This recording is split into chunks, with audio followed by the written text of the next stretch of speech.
Thank you, Mr. Chairman. Good morning, Attorney General Bondi, right here.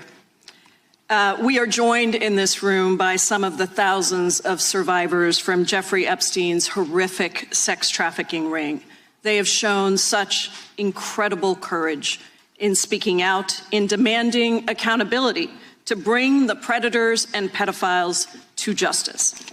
The Epstein Files Transparency Act required your Department of Justice to disclose the perpetrators connected with Epstein's criminal activities and to redact the information of survivors to protect their identities. Let me show you what actually happened. In a federal hearing room, the Attorney General of the United States sat within arm's reach of the women she had failed. She held a document in her hand. It was not a legal brief. It was a secret log of a congresswoman's private searches. She refused to apologize for exposing the names and nude photos of victims. She chose instead to insult the lawmakers charged with holding her accountable. This is the forensic record of the Bondi hearing. Let's play this clip. First, in violation of the law, your department has shown a pattern of redacting the names of powerful predators.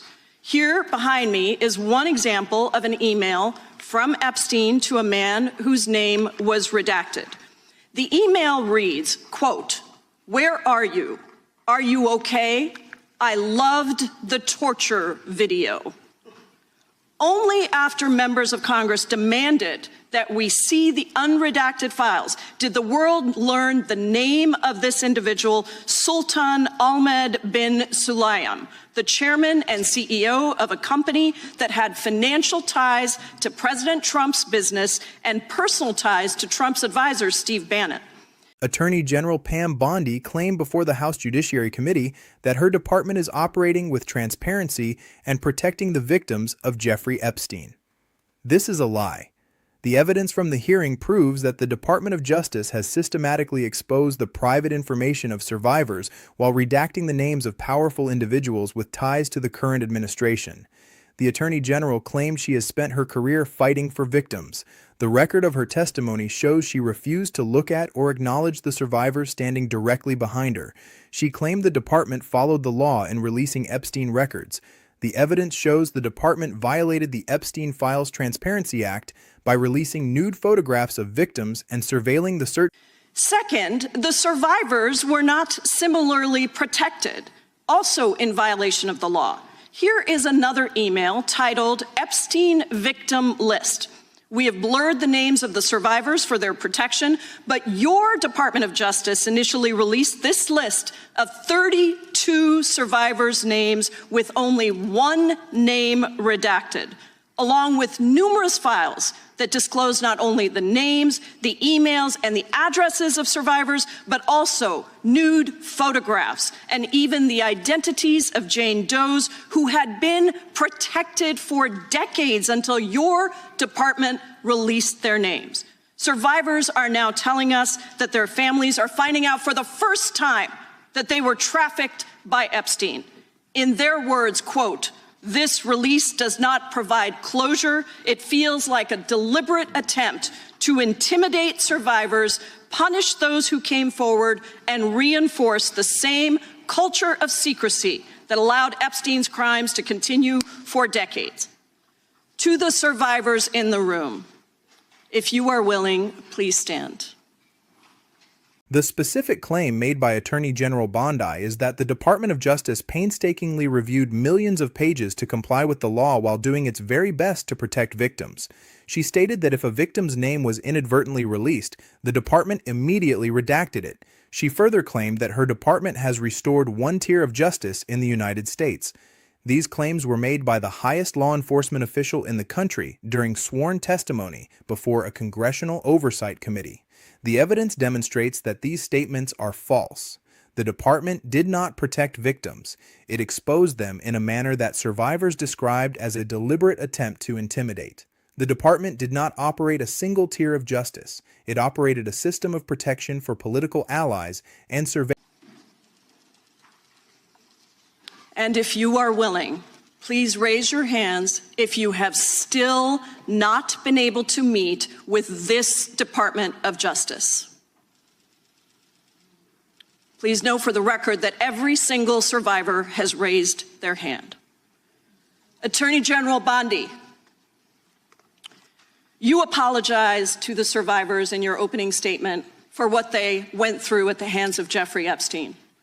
Will you turn to them now and apologize for what your Department of Justice has put them through with the absolutely unacceptable release of the Epstein files and their information?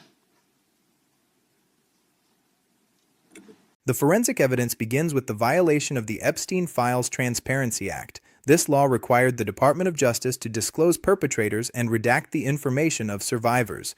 Representative Pramila Jayapal presented evidence that the department did the exact opposite. The department released an email from Jeffrey Epstein to an individual whose name was redacted by the DOJ. The email read, "Where are you? Are you okay? I love the torture video." Only after members of Congress demanded unredacted files was the name revealed as Sultan Ahmed bin Salam. He is the chairman and CEO of a company with financial and personal ties to President Trump's business and personal ties to Trump advisor Steve Bannon. Let's play this clip.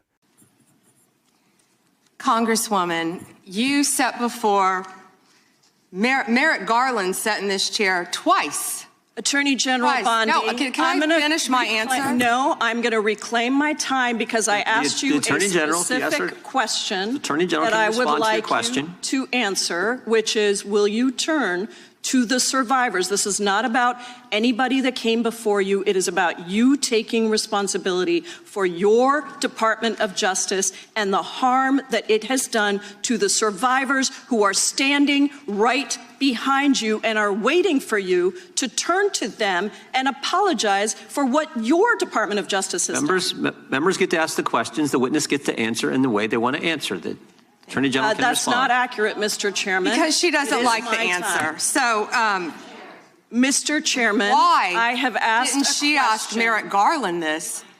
I am reclaiming my time, and when I reclaim my time, it is Mr. Chairman, the gentlelady has reclaimed her I'm not going time. to get in the gutter for her theatrics. The time belongs to the gentlelady. The gentlelady has 17 seconds. Thank you. While the department redacted the name of a powerful individual linked to the president, it failed to protect the victims. The DOJ initially released a document titled Epstein Victim List. This list contained 32 names of survivors. Only one name on that entire list was redacted. The release included the names, email addresses, and home addresses of survivors. Most significantly, the department released nude photographs of survivors from the time they were first trafficked by Epstein. These survivors stated that the release felt like a punishment for coming forward. The evidence of surveillance is documented by photographic records from the hearing.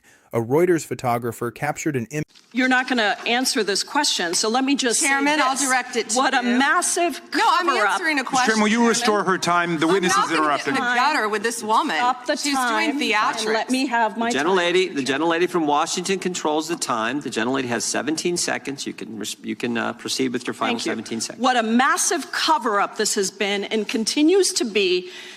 Donald Trump made the release of the Epstein files the center of his political campaign because he thought it would benefit him. Then you got into office, Attorney General, claimed to have a client list, only to then say that there was no list. Your deputy, Todd Blanche, met alone with Elaine Maxwell and transferred her to a minimum security prison. And now you continue the cover-up. And I wish that you would turn around to the survivors who are standing right behind you and on a human level, Chairman, Chair now recognizes the chair. And what you have done. The time of the gentlelady expired. The gentlelady, you have no time to yield back. We appreciate that. We appreciate the thought. Further evidence of a double standard in justice is found in the department's handling of Ghislaine Maxwell. Representative Gia Powell noted that Bondi's deputy Todd Blanche met alone with Maxwell. Following this, Maxwell was transferred to a minimum security prison. This occurred while the department claimed to be seeking maximum accountability for Epstein's co-conspirators. The evidence of political targeting is found in the department's pursuit of New York Attorney General Tish James. Representative Jerry Nadler presented evidence that the DOJ sought an indictment against James after she held President Trump's companies accountable for fraud. The U.S. attorney leading that investigation, a Trump appointee named Eric Spurt, refused to bring charges because there was no evidence. President Trump then posted on social media that he had fired Sabat, and explicitly ordered Bondi to serve justice in that case. Bondi followed that order. She replaced the career prosecutor with Lindsay Halligan, a former defense lawyer for Donald Trump who had never prosecuted a case. Halligan attempted to indict James twice in 1 week in 2 different courts. Both grand juries rejected the indictments. The power and control analysis shows a consistent pattern of behavior by Pam Bondi intended to protect Donald Trump and his interests. This pattern dates back to her time as Florida's Attorney General. In 2013, Bondi's Political Action Committee received a $25,000 donation from a foundation controlled by Donald Trump. At that time, her office was deciding whether to join a fraud lawsuit against Trump University. Florida never joined the suit. The IRS later fined the Trump Foundation for that donation. In Florida, Bondi was also the top law enforcement official when Jeffrey Epstein received a non-prosecution agreement brokered by Alexander Aosta. While Bondi did not negotiate the deal, her office did not challenge it, did not blow the whistle, and did not stand with the victims. The current evidence shows this same hierarchy of power is being applied at the federal level. The redaction of Sultan Ahmed bin Salam's name protects a business associate of the president. The surveillance of Representative Jayapal's search history is a tool of control used to anticipate and neutralize congressional oversight. The Attorney General used a binder which lawmakers called a burn book, filled with opposition research to attack members of Congress rather than answer questions about the law. The motive is to maintain a system where powerful people remain protected, and those who seek transparency are intimidated or surveilled. The Attorney General's refusal to apologize to survivors in the room, despite their hands being raised to show they have been ignored by her department, proves that the victims are secondary to the protection of the political hierarchy. The strongest defense argument offered by Attorney General Bondi is that she is a career prosecutor who is simply following the law and dealing with a nonstop flood of bad faith opposition. She dismissed the evidence presented by Representative Jayapal as theatrics and claimed she would not get in the gutter with the Congresswoman. She defended the redactions by citing deliberative process privilege, a principle that allows the government to withhold documents revealing internal decision-making. This defense is dismantled by the law and the facts. The Epstein Files Transparency Act was specifically written to override the standard excuses for secrecy. Representative Thomas Massie, a Republican who co-authored the bill, stated that the law explicitly requires the DOJ to release internal memos and notes about their decisions on whether to prosecute or investigate by citing deliberative process privilege. Bondi is violating the specific requirements of the statute passed by Congress. The claim that the questions are theatrics is a deflection from the physical evidence of the Sultan's redaction and the exposure of the victim's nude photos. It is not theatrics to ask why a co-conspirator's name was hidden until a lawmaker caught the department red-handed. It is not theatrics to ask for an apology when survivors are standing in the room after their private data was leaked. The Attorney General's defense is a refusal to acknowledge the legal authority of the committee and the human reality of the survivors. The legal education required to understand this breach involves the Epstein Files Transparency Act and the constitutional principle of the separation of powers.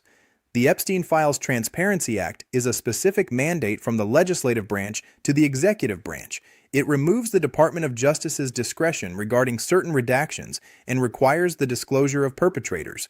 When the Attorney General refuses to follow these specific instructions, she is in violation of federal law.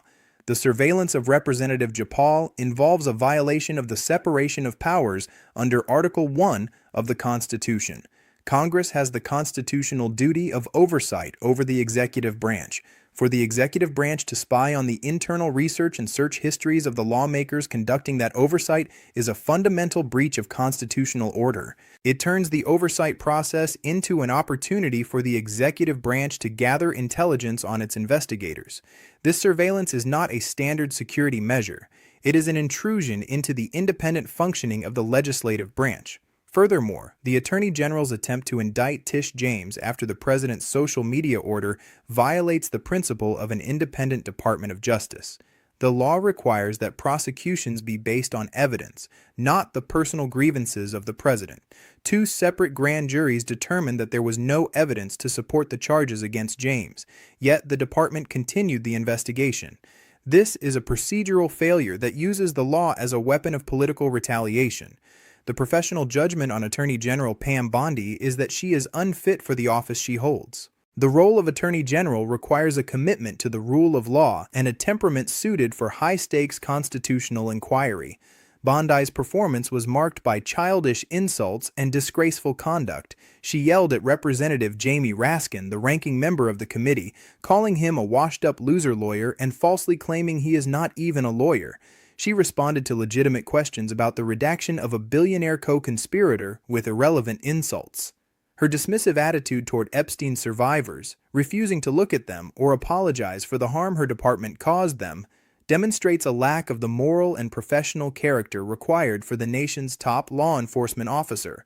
Her decision to carry a search history of a lawmaker into a hearing room shows she views her office not as a bastion of justice, but as a political war room. The expert authority stack regarding these failures is bipartisan and institutional. Representative Thomas Massey, a Republican, has publicly hammered Bondi for shielding predators and for the decades-long cover-up that she is now responsible for. Representative Pramila Jayapal, a high-profile Democrat, has documented the specific violations of the Transparency Act and the surveillance of her office. Representative Jamie Raskin, a constitutional law expert, has characterized the DOJ's actions as an outrageous abuse of power, and Orwellian Llewellyn Rockwell Jr., a prominent conservative commentator, described Bondi's performance as disgraceful and stated she is utterly unfit for her position. These are not merely partisan attacks. They are the assessments of individuals who have reviewed the unredacted files and observed the Attorney General's conduct firsthand. The consensus among these authorities is that the department has failed to bring any new Epstein co-conspirators to justice while dedicating enormous resources to targeting the president's political enemies. Institutional accountability rests on the failure of the Department of Justice to act on the evidence it possesses. Representative Jerry Nadler pointed out that after 1 year in office, the number of Epstein co-conspirators indicted by Bondi's DOJ is 0. The lead prosecutor in the case was fired, and the department falsely claimed there were no more leads. It took an act of Congress to force the release of any information at all. The department's refusal to investigate individuals like Sultan Ahmed bin Salam or billionaire Leslie Wexner, despite their names appearing hundreds of times in the files, represents a systemic failure of enforcement. The courts have already provided a check on the department's overreach by rejecting the indictments of Tish James and dismissing the illegal appointment of Lindsay Halligan. However, the Attorney General continues to use the department's resources to investigate the amount of resources spent by others, rather than prosecuting the predators identified in the Epstein files. The procedural consequences of this hearing are now in motion. Representative Jamie Raskin has announced he will ask the Justice Department's Inspector General to investigate the surveillance of lawmakers. Representative Jayapal is organizing a formal letter to investigate the improper surveillance of members of Congress who reviewed the Epstein files. There is now a bipartisan demand for a new process for reviewing these files that does not involve DOJ tracking. Survivors like Marie K. Chartouni are continuing to demand accountability, with Chartouni attending the State of the Union to remind the government that survivors will not remain silent. The Department of Justice remains under scrutiny for its failure to comply with the Epstein Files Transparency Act, and the Attorney General faces continued calls for her removal based on her conduct and her department's massive cover-up. The record of the February 11th hearing stands as the primary evidence of an agency that has prioritized the protection of power over the administration of justice.